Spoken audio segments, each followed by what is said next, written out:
C'est devenu une habitude, le CAC 40 vient de franchir un nouveau plus haut annuel en séance à 5 593 points. Alors après un long week-end prolongé, le CAC donc grappille encore 0,2% et clôture à 5 591 points.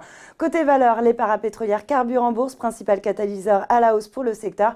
La nette remontée des cours de l'or noir qui renouent avec leur plus haut depuis octobre 2018. Le baril de Brent de la mer du Nord tutoie par exemple le seuil des 75 $ au plus haut depuis 6 mois. Une remontée des cours qui est liée à une annonce de la Maison-Blanche qui a affiché sa volonté de réduire à zéro les exportations de brut de l'Iran, l'un des principaux producteurs mondiaux de pétrole. Ce rebond des cours a donc servi de catalyseur pour le secteur. Total enchaîne ainsi une troisième séance consécutive dans le vert et s'adjuge 1,83% à 51,22 €.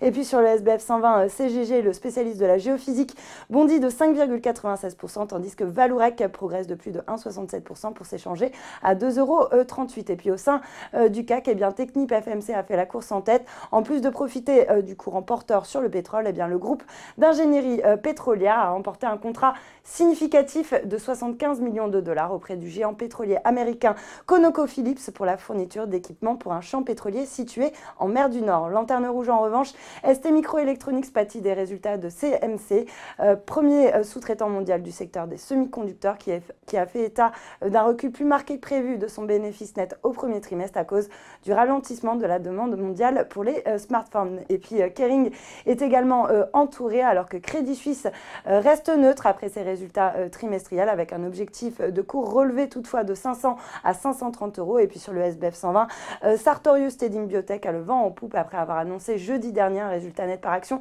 de 0,68 centimes d'euros par action au premier trimestre contre 51 centimes d'euros l'année dernière.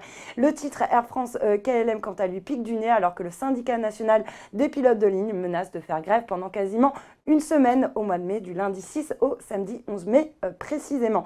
Enfin, Genfit est dans le vert alors que Barclays démarre le suivi à surpondérer sur la valeur en visant 55 $ pour le titre coté aux États-Unis. Voilà, c'est tout pour ce soir, mais n'oubliez pas, toute l'actu éco et finance est sur Boursorama.